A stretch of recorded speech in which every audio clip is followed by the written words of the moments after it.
இவருக்கும் கோபிநாத்தின் அன்பு வணக்கம். ஆரம்பிக்கலாங்களா? இன்னைக்கெல்லாம் பார்த்தா திடீர்னு கிளம்பிடுறாங்க. படக்கு இதே நிகழ்ச்சியிலே பார்த்துருக்கோம். திருமணத்திற்கு பிறகும் கூட அந்த பாய்ஸ் கேங் அப்படியே டக்குன்னு போறது. அப்படி தம்பி எல்லாம் நல்லா கேட்டுக்கங்க, எல்லாம் சேர்ந்து டூர் போக போறோம். அந்த இடத்துக்கு போயாச்சு, என்ன செய்வீர்கள்? ரீல்ஸ் வீடியோ அந்த மாதிரி போடுவோம். ரீல்ஸ் பண்ணி போட்ட இடம் பாண்டிச்சேரி பீச்ல பேக் ஃபிளிப். பண்ணுங்க சும்மா யாராவது ஷூட் பண்ணுங்க. அந்த ஷூட் இல்லடா. ஏய் ஐயோ, இந்த சின்ன விஷயத்தை கூட புரிஞ்சு தெரியாத தத்தியா இருக்கிற. நீ யாருடா நீ? சோதிக்காதீங்க, சோதிக்காதீங்க. ஆளை பார்த்தா டம்மி பீஸா இருக்க, பயங்கரமான ஆளா இருக்கேடா. நல்லா இல்ல. நீ உன் பெர்ஃபார்மன்ஸை கரெக்டா பண்ற. நான் நல்லா பண்றனோ இல்லையோ, ஆனா நீ நல்லா பண்ற. ஓகே, நான் இதை மெரினாலே பண்ண வேண்டியதானே, எதுக்கு பாண்டிச்சேரி போய் பண்றீங்க? பாண்டிச்சேரியிலன்னா வேற விஷயத்துக்கு போகணுந்து. ஐயோ, நம்ம மைண்ட் அங்க போகுது. அதான் என்ஜாய் பண்ணின்னு பாய்ஸும் கூட சில் பண்ணின்னு. அதான் என்ன சில் பண்ணீங்க? நான் சுத்தி வளைச்சு பேச விரும்பல. ட்ரிங்க்ஸ் பண்ணு.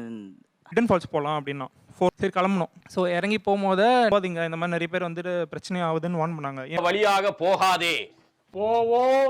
வாங்க வாங்க வாங்க வாங்க. இதில் நடக்காதீர், நடப்போம். ஒருத்தெல்லாம் கத்துறான், என்ன தூக்கின்னு போங்க ப்ளீஸ் அப்படிங்கிறான். ஸோ ஃபன்னாக இருந்துச்சு அது. டூர் போறதுல எல்லாமே கூட இது வரைக்கும் யாரும் போகாத இடத்துக்கு நான் போனேன்னு காட்டிக்கணும்னு ஒரு சின்ன ஆசை இருக்கும். எப்படி சார் இவ்வளவு கரெக்டா சொல்றீங்க? எப்படி மலை மேல போயிட்டு எக்கோ அடிக்கிற இடத்துல என்ன கத்துவீங்க?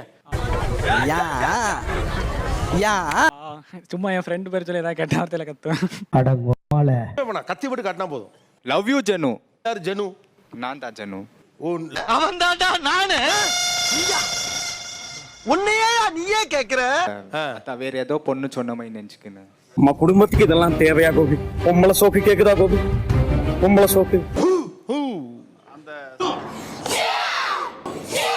வழக்கமான வாழ்க்கை முறைமையிலிருந்து நண்பர்களோடு சேர்ந்து எங்கள் மகிழ்ச்சியை கொண்டாடுகிறோம், பகிர்ந்து கொள்ளுகிறோம். இதுல உங்களுக்கு என்ன பிரச்சனை? தடை செய்யப்பட்ட பகுதிகளுக்கு வந்து நிறைய போறாங்க. வாயம் எட்டி பார்க்காதீர். பாப்போம். இந்த இடத்துல விலங்கு வந்தா இப்படி நம்ம ரியாக்ட் பண்றோம்னு தெரியும். அவன் மலைவாழ் மக்களுக்கு தெரியும். அது பரவாயில்லப்பா, இந்த கரடி சிறுத்தெல்லாம் இருக்குப்பா, கொலை பசியில சுத்திட்டு இருக்கு. இவனுடைய கறியெல்லாம் கிடைச்சதுன்னா ஒரு இழப்பு தேவைமா சொல்லி யோசிச்சு பாரு. தண்ணியை பார்த்தா நம்ம வந்து ஒரு சந்தோஷத்துல கத்துறது. ஒரு குழந்தைய கூட்டு போனா கூட அந்த குழந்தை கத்தும் இல்லையா? என்னன்னா நாங்க பாட்டுக்கு எங்க அறிவு மாதிரி ஜாலியா குளிச்சுட்டு இருந்தோம். சொல்லி நிறுத்துக்கலடா. அவன் நிறுத்துற லூசுக்கு மட்டும் வந்துட்டே இருக்கான் போறா. போற நிறுத்துற அவனை. வைத்தேக்கறப்ப. இவங்க எல்லாம் ஊர்ல இருந்து வந்து டவுசரை போட்டு ஓன்னு கத்துறானுங்க. கடுப்பா இருக்கு.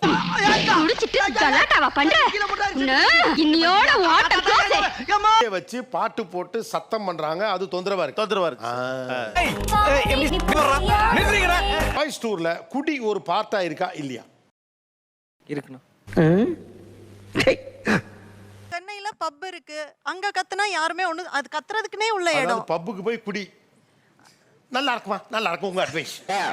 நான் மட்டுமல்ல, நீங்க ஒவ்வொருவரும் ஐ டோன்ட் கேர் அண்ட் ஐடில இருக்கவங்க தான் எல்லா தப்பு பண்றாங்கிற மாதிரி ஒரு பிம்பத்தை தயவு செஞ்சு கட்டமைக்காது. ஒரு காலத்துல கொஞ்சம் கூடுதல் சம்பளம் வாங்கினாங்கிற ஒரே பாவத்துக்காக இன்னைய வரைக்கும் அவங்கள போட்டு அடிக்கிறது கொஞ்சமும் நியாயம் இல்லை. நம் ராஜதந்திரங்கள் அனைத்தும் வீணாகி விட்டதே. அவங்கள பார்ல போய் சனிக்கிழமை அடிச்சிட்டு சண்டே தூங்கிட்டு மண்டே வந்துருவோம். ப்ரொடக்டிவிட்டி இன்க்ரீஸ் ஆகும். Monday morning productivity. மேடம் இப்ப கூட உங்களுக்கு வருத்தமா இல்ல நான் சொன்னது? நாம் யாருக்கு என்ன தீங்கு செய்தோம்? நமக்கு மட்டும் ஏன் இப்படி எல்லாம் நடக்கிறது? ஆபீஸ்க்கு அவன் லீவ் போடாம வரணுங்கிறதுக்காண்டி அவன் டூர் போக கூடாதுங்கிறீங்க. எனக்கு ஒண்ணுமே புரியல. அதுதானப்பா எனக்கும் புரியல. அடே போய் சார் நாங்களே கூட்டிட்டு போயிடுவோம் சார். எங்க கூட்டி போவீங்கன்னு சொல்லுங்க. ஒரு ரிசார்ட் கூட்டி போவீங்க. ஆமா சார். எப்படி சார் இவ்வளவு கரெக்டா சொல்றீங்க? எப்படி நீ என்ஜாய் பண்ணா தள்ளிப்பா என்ஜாய் பண்ணு. தலையில விழுந்துரு. அதுவும் தலைவிதி, உன் டிசிஷன். ஆனா இது புதுசா இருக்குனே, புதுசா இருக்கு.